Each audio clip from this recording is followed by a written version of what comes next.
Is the life of famous British singer, songwriter, and actor David Bowie as fulfilling as his career? Known as a leading figure in the 20th century music industry, David's fans cannot get him out of their heads.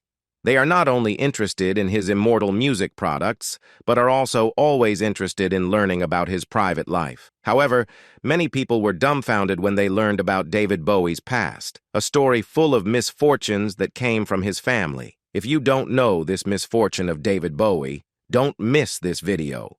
David Bowie's family is marked by a significant and poignant struggle with mental illness, particularly schizophrenia.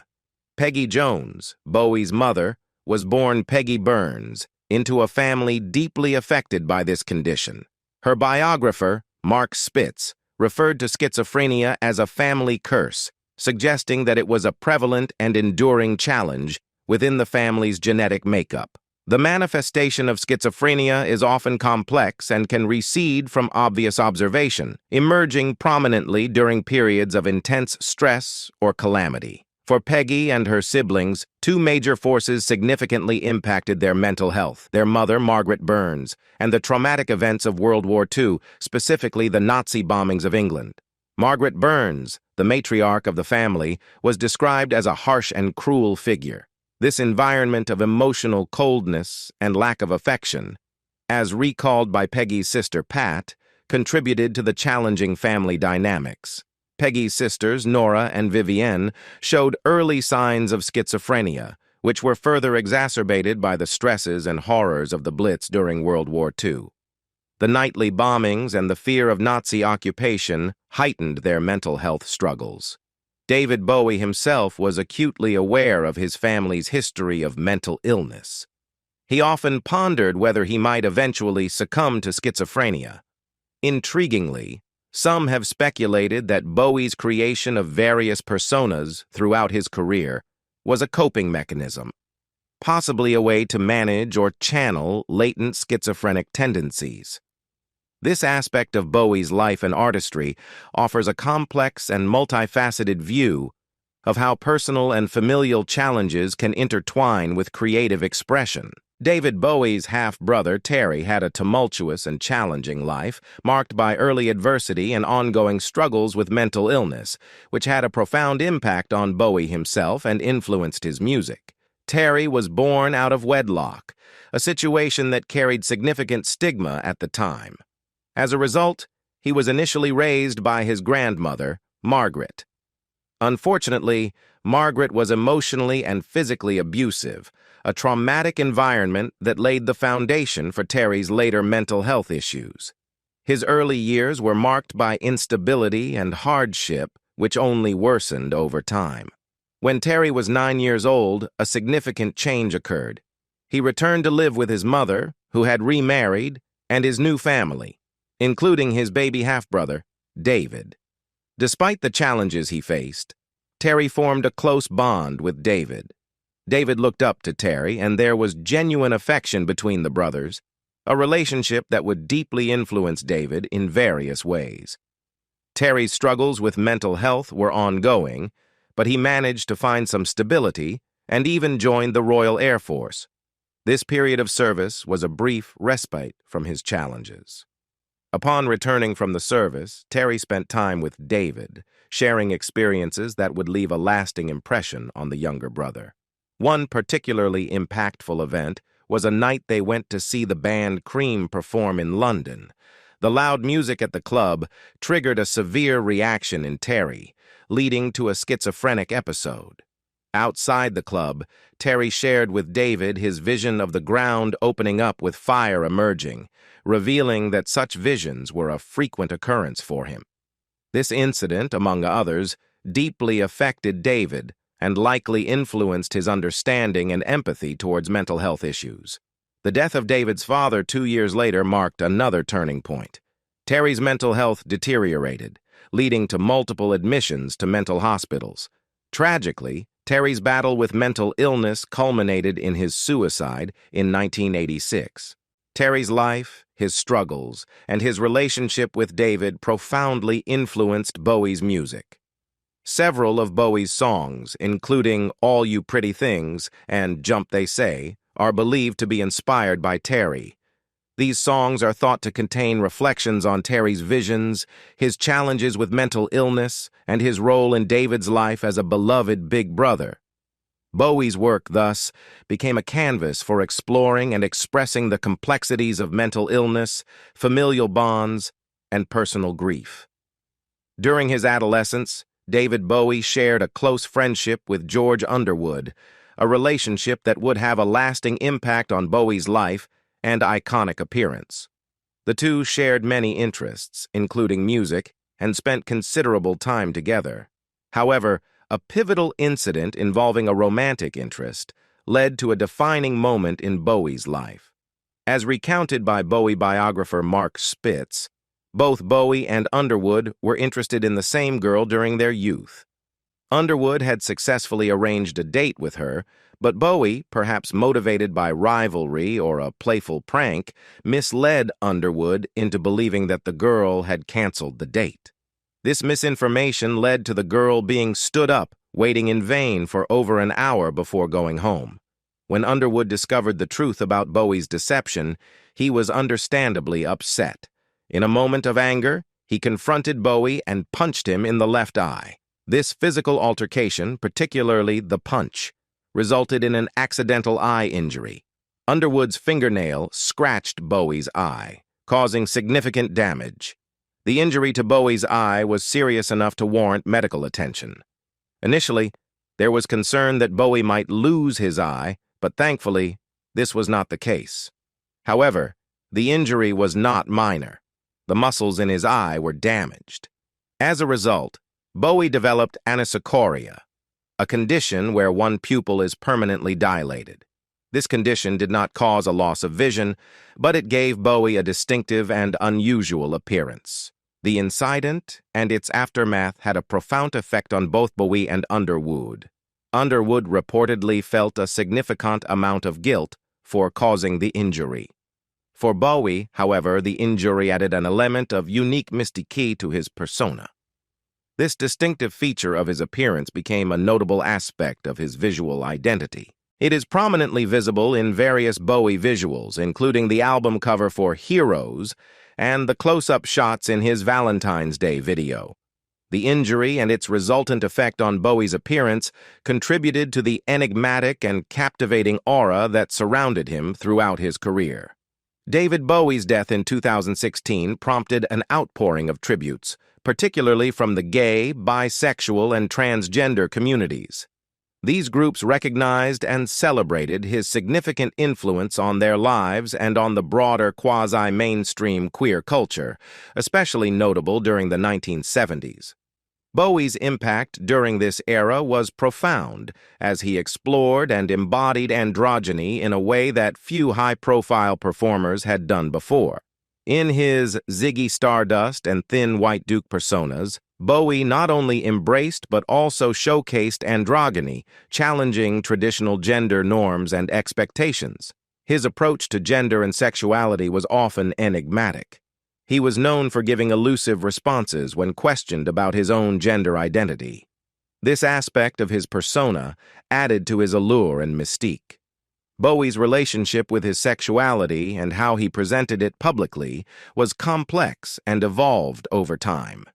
He declared himself gay in 1972, then bisexual in 1976, and in 1993 he described himself as a closet heterosexual. However, none of these labels fully encapsulated the fluidity and complexity of his identity. Bowie's stance on gender and sexuality was not only a personal expression, but also a form of cultural and social commentary. During Bowie's era, the legal and social landscape regarding homosexuality in Britain was undergoing significant change, but challenges remained. In the 1800s, homosexuality was a criminal offense, punishable even by death. The Sexual Offenses Act of 1967 marked a turning point, decriminalizing consensual homosexual acts in private between men over the age of 21.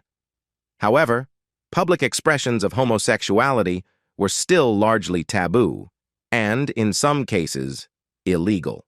Bowie's public admission of his sexuality in the early 1970s was, therefore, not only a personal revelation but also a bold statement in a society still grappling with its views on homosexuality. His openness and flamboyance drew parallels to the experiences of Oscar Wilde, a writer who suffered severe consequences for his sexuality in a less tolerant era. Bowie's contribution to the acceptance and understanding of sexual and gender diversity was significant. By publicly embracing and expressing his sexual ambiguity, he challenged societal norms and helped pave the way for greater acceptance and visibility of LGBTQ+ identities. In the 1970s, cocaine was a prevalent substance in the music industry, and David Bowie, like many of his contemporaries, was deeply entangled in its use. Peter Doggett, a biographer of Bowie, remarked on the pervasive role of cocaine during this era, emphasizing its impact on the industry and on Bowie's life and career. Carlos Alomar, Bowie's guitarist, shed light on how Bowie used cocaine to fuel his creative and professional endeavors. According to Alomar, Bowie used the drug extensively to maintain high levels of alertness, often staying awake late into the night or even for consecutive days. This extreme usage pattern was seen as a way to enhance Bowie's productivity and creativity, with Alomar noting that it did not initially hinder his creative output. However, the impact of cocaine on Bowie's performances was not entirely benign. While Bowie was careful to maintain a composed appearance in front of audiences, the drug sometimes affected his ability to perform. Instances where Bowie would forget lyrics during concerts were noted by Alomar, who, in his dual role as a guitarist and background singer, often stepped in to sing Bowie's parts to help reorient him during performances. The deeper and more concerning effects of Bowie's cocaine use were on his mental health. Doggett pointed out that Bowie spent years trying to evade what his family referred to as the family curse of schizophrenia. Ironically, his prolonged use of cocaine and amphetamines contributed to creating a form of psychosis, mirroring the mental health struggles experienced by other family members. Bowie's addiction and its consequent mental health issues became particularly pronounced during the making of the film The Man Who Fell to Earth in 1975. He experienced severe psychological disturbances, once claiming to see demons of the future on the battleground of one's emotional plane. In the mid-1970s, David Bowie's adoption of the Thin White Duke persona raised concerns and controversy, particularly due to the character's perceived Aryan fascist-type qualities. This period in Bowie's career was marked by provocative statements and actions that alarmed fans and the public alike. In a 1976 interview with Playboy magazine, Bowie made some startling comments about fascism. He expressed a strong belief in it and suggested that the adoption of a right-wing dictatorial regime could expedite the resolution of what he saw as the failings of liberalism at the time. Additionally, Bowie drew comparisons between Adolf Hitler and rock stars like Mick Jagger, commenting on Hitler's ability to manipulate and energize his audiences. One of the most controversial moments of this period was when Bowie was photographed at Victoria Station in London in a way that appeared to be a Nazi salute. This incident, along with his statements, contributed to a significant backlash and raised serious questions about his views and intentions. Bowie eventually disavowed his earlier comments about fascism and admiration for Hitler. He attributed these statements and behaviors to the extreme effects of his drug use, particularly cocaine. He acknowledged that his heavy consumption of drugs had left him physically, emotionally, and mentally drained, leading to serious concerns about his sanity. Bowie identified his condition as cocaine psychosis, a state characterized by hallucinations, distorted perceptions of reality, and, in some cases, delusional beliefs. In Bowie's case, this included messianic delusions. To overcome the dark period overshadowed by drug abuse and controversial statements, Bowie turned to his art. He channeled his experiences and struggles into his music, resulting in the creation of 3 critically acclaimed albums: Low, 1977, Heroes, 1977, and Lodger, 1979. These albums are often regarded as some of his finest work and represent a significant artistic transformation. Through his music, Bowie was able to navigate out of the turbulent phase of his life and career, reaffirming his status as a groundbreaking and influential artist. In 1997, David Bowie, a visionary not just in music but also in financial innovation, anticipated significant changes in the landscape of copyright and intellectual property. He predicted that music would become a ubiquitous and accessible resource, similar to utilities like water or electricity. This foresight led him to explore novel ways to leverage his musical catalog financially. Bowie negotiated a deal with his record company, EMI, to release 25 of his albums, dating from 1969. This agreement included a 25% royalty rate on wholesale sales of these records. With these future royalties as collateral, Bowie collaborated with financier David Pullman to create a groundbreaking financial instrument, Bowie bonds. These bonds allowed Bowie to raise $55 million upfront by selling future earnings from his album sales. The introduction of Bowie bonds was a significant innovation in the finance world, attracting considerable attention and headlines. This concept inspired other artists, such as James Brown, Rod Stewart, and the Isley Brothers, to issue similar securities against their record sales, essentially securitizing their intellectual property. However, the financial world is complex and interdependent, much like the intricate workings of a clock. All components must function harmoniously for success. In this context, EMI, the record company backing Bowie's bonds, encountered severe financial difficulties. EMI suffered hundreds of millions of dollars in losses and was eventually acquired by a private equity firm. As a result of these troubles, the debt issued by EMI, including Bowie bonds, saw a significant downgrade in their credit rating. By the time EMI was bought out, Bowie bonds had been downgraded to just one notch above junk status. Despite these challenges, the Bowie bonds reached their liquidation in 2007. This financial experiment, while innovative, was also a reflection of the volatile nature of finance and the music industry. Bowie's foresight into the changing dynamics of music consumption and copyright was remarkably prescient, and his venture into Bowie bonds marked an important moment in the intersection of music and finance. On June 23, 2004, during a concert in Prague, David Bowie experienced what he initially thought was a pinched nerve. This seemingly minor incident was the precursor to a much more serious health crisis that would significantly impact his career. Just 2 days later, at the Hurricane Festival in Germany, after performing an encore of Ziggy Stardust, Bowie collapsed before he could leave the stage. This alarming event led to his immediate hospitalization, where he was diagnosed with a blocked artery. The severity of this condition required urgent medical intervention. Bowie underwent an emergency angioplasty, a procedure in which surgeons clear the blockage in the artery by flattening fatty deposits and inserting a stent to maintain blood flow. Bowie's recovery necessitated a stay in Germany until he was stable enough to travel. Within 2 weeks, he returned to his home in New York. Unbeknownst to Bowie and his fans at the time, the concert on June 25 would be his final full concert performance. Over the following 2 years, Bowie made only a few select appearances. In 2005, he performed Life on Mars and collaborated with Arcade Fire at the Fashion Rocks benefit. In 2006, he joined David Gilmour on stage for performances of Comfortably Numb and Arnold Layne.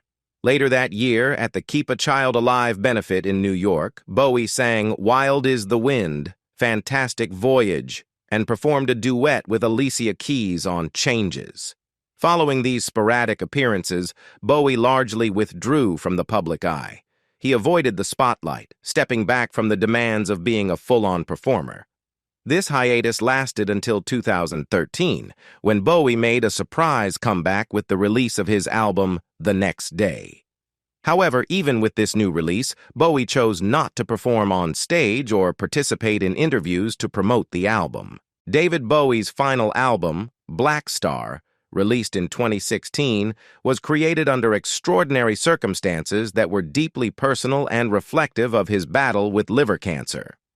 According to Rolling Stone, Bowie arrived at the first recording session for Blackstar with a strikingly different appearance, having lost his hair and eyebrows due to chemotherapy treatments. Bowie, known for his private nature, chose to keep his diagnosis largely to himself. He was focused on two parallel goals: overcoming his illness and crafting a musical legacy that would endure beyond his lifetime. The physical and emotional toll of his battle with cancer inevitably influenced the creation of Blackstar. The album is imbued with themes of mortality, legacy, and the transcendence of the physical realm, themes that resonate more profoundly in the context of Bowie's health struggles. The song Lazarus, which shares its name with a musical Bowie helped create during his final year, is particularly poignant. Lyrics like "Look up, I'm in heaven, and I've got scars that can't be seen" take on a new depth of meaning, reflecting his personal journey and his awareness of his own mortality. Tony Visconti, Bowie's longtime producer, recognized the significance of Blackstar as Bowie's parting gift to the world. Upon realizing the underlying message and purpose of the album, Visconti reportedly acknowledged Bowie's intentions, calling him a canny bastard for creating a farewell album. To maintain privacy and control over the release of information about both his health and the album, Bowie had the musicians involved in Blackstar sign non-disclosure agreements. However, guitarist Earl Slick, who had collaborated with Bowie since 1974, remarked that such formalities were unnecessary given the deep respect and admiration the musicians had for Bowie. Slick's statement to a British talk show highlighted the loyalty and esteem Bowie's collaborators held for him, indicating that they would have respected his wishes without the need for legal agreements. On January 10, 2016, just 2 days after celebrating his 69th birthday and the release of his album Blackstar, David Bowie passed away. The news of his death, announced by his family, came as a profound shock to the world. Bowie had managed to keep his cancer diagnosis extremely private, and thus his death was unexpected for his fans and the public. In the weeks before his passing, Bowie continued to work with remarkable energy and creativity. He recorded demos for 5 new songs, a testament to his enduring artistic spirit and dedication. This burst of productivity amazed even his longtime producer, Tony Visconti. According to a report by Rolling Stone, Bowie expressed a desire to create one more album just a week before his death, a wish that, unfortunately, remained unfulfilled. Visconti, reflecting on Bowie's life and death, remarked on Bowie's commitment to doing things his own way. He described Bowie's death as being in keeping with his life, a work of art. This sentiment captures the essence of Bowie's approach to his life and career, always pioneering, innovative, and unapologetically true to his vision. David Bowie's legacy is vast and multifaceted. He transformed personal tragedies, such as the mental illness that affected his mother's family and his brother, into powerful artistic expressions. His alter egos and personas were not just performances. They were manifestations of his exploration of identity, art, and the human condition. Bowie's influence extended beyond music and into cultural discussions about sexual identity, challenging and reshaping societal norms. His own journey with sexual identity and expression played a significant role in influencing and empowering subsequent generations. Moreover, Bowie's personal struggles, including his battle with a crippling drug addiction, were part of his narrative. He overcame these challenges and found peace and fulfillment in his later years, focusing on creating art that reflected his experiences and insights. Bowie's final work, Blackstar, is seen as a poignant and fitting conclusion to his life's work. It encapsulates the themes and motifs that defined his career and life. Bowie's passing left a void in the music world, but his influence and legacy continue to resonate. His life, as rich and complex as his art, remains an inspiration, a reminder of the power of creativity and the impact one individual can have on the world. What do you think about David Bowie's tragic life? Leave us your comments in the section below. We hope you have found this helpful video. Don't forget to leave a like, share, and subscribe to the channel if you like it. Thank you for watching this and see you in the next videos. Goodbye.